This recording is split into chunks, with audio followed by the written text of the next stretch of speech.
পৃথিবীতে একজন মানুষই শুধু জানতেন যে তিনি পৃথিবীতে কতদিন বাঁচবেন, সেটা হচ্ছে সাইয়েদনা আদম আলাইহিস সালাম। ওনাকে বলে দেওয়া হয়েছিল উমরুকা আলফু সানা, তুমি পৃথিবীতে বাঁচবে 1000 বছর।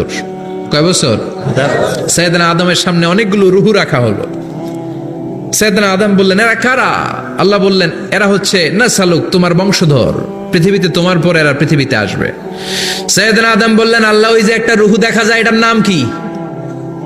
আল্লাহ বললেন, হাদা ইবনুকা দাউদ, এটা তোমার ছেলে দাউদ, সে দুনিয়াতে নবী হয়ে আসবে, তার ছেলে সুলাইমানও নবী হয়ে আসবে। সাইয়েদনা আদম বললেন, মাবুদ, আমার ছেলে দাউদের কত বছর হায়াত আপনি দিয়েছেন? আল্লাহ বললেন, 40 সানা, মাত্র 40 বছর, 4 ইয়ার্স, 40 বছর তোমার ছেলেটা বাঁচবে। ও আল্লাহ, আমি বাঁচবো কয় বছর? তুমি বাঁচবা 1000 বছর। সুবহানাল্লাহ। সাইয়েদনা আদম বললেন, মাবুদ, এত ফুটফুটে সুন্দর আমার ছেলে দাউদ, মাত্র 40 বছর দিলেন কেন? জিদ মিন উমরিহি, বাড়ায়া দেন। কি করেন? সুপারিশ করতেছে পোলার লাইগা। কে? বাবা। আল্লাহ আপনি বাড়ায়া দেন। আল্লাহকে বাড়ানো যাবে না, লেখা হয়ে গেছে। রুফিআতিল আকলাম ওয়া জাফফাতিস সুহুফ, কলম তুলে নেওয়া হয়েছে আর কালি শুকায় গেছে, আর কিছু করা যাবে? সাইয়েদনা আদম বললেন, মাবুদ, আমার 1000 বছর কেন দিলেন? আমার এই সুন্দর ফুটফুটে ছেলেটারে মাত্র শুধুমাত্র 40 বছর কেন দিলেন? ও মাবুদ, আমার 1000 বছরের দরকার নাই, আমার 1000 বছর থেকে 60 বছর আমি আমার ছেলেরে দিয়ে দিলাম।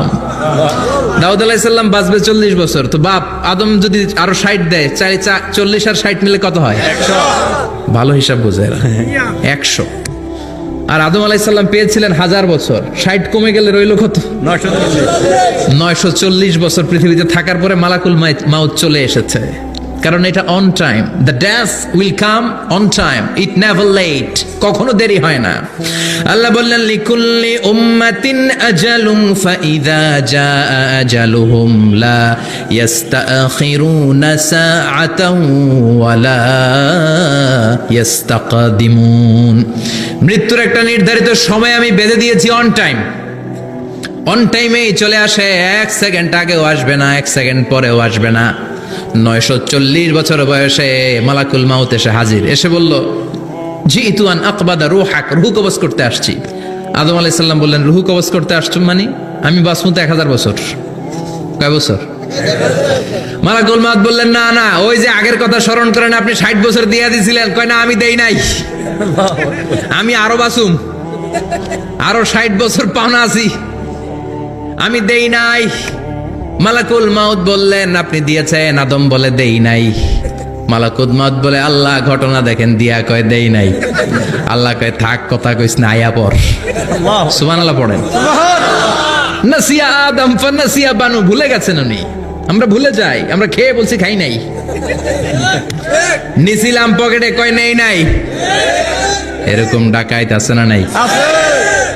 নাসিয়া আদম ফানাসিয়া বানু, বিশ্বনবী বললেন, আদম ভুলেছে তো তার সন্তানরাও ভুলে যায়। জাহাদা আদম ফাজাহাদাত যুররিয়াতু, আদম অস্বীকার করেছে, তার সন্তানরাও অস্বীকার করে। সেদিন থেকে আল কিতাব ওয়া শুহুদ, মানে লিখে রাখার সিস্টেম আর সাক্ষীর সিস্টেম চালু হয়েছে। সুবহানাল্লাহ পড়েন। সুবহানাল্লাহ। 940 বছর বয়সে মালাকুল মাউত এসে আদম আলাইহিস সালামের রূহ নিতে পারে নাই। উনি 1000 বছর যখন হয়েছে তখন এসে সাইয়েদনা আদম আলাইহিস সালামের রূহ কবজ করেছে। যেই দিন পৃথিবীর প্রথম মানব, প্রথম নবীর রূহ মালাকুল মাউত দুনিয়ায় এসে কবজ করেছে, ওই দিনটাও ছিল জুমাবার। সুবহানাল্লাহ, আল্লাহু আকবার। আবার বিশ্বনবী বললেন, লা তাকুমুস সাআহ ইল্লা ফি ইয়াউমিল জুমআহ ইযা যুলজিলাতিল আরদু জিলজালাহা ওয়া আখরাজাতিল আরদু আসকালাহা ইযা রুজ্জাতিল আরদু রাজ্জাও ওয়া বুসাতিল জিবালু বাসসা। কিয়ামতের দিন পৃথিবীটাকে একটা প্রকম্পন দিয়ে কাঁপিয়ে দিবে কে? মারাত্মক একটা ঝাঁকুনি দিবে আল্লাহ, পুরো পৃথিবীটা কেঁপে ভেঙে চুরে খান খান হয়ে যাবে। এই ঝাঁকুনি আর আর্থকোয়েক, ভূমিকম্প এর ঘটনাটা যেদিন ঘটবে ওই দিনটাও হচ্ছে জুমার দিন। চিৎকার করে পড়েন সুবহানাল্লাহ।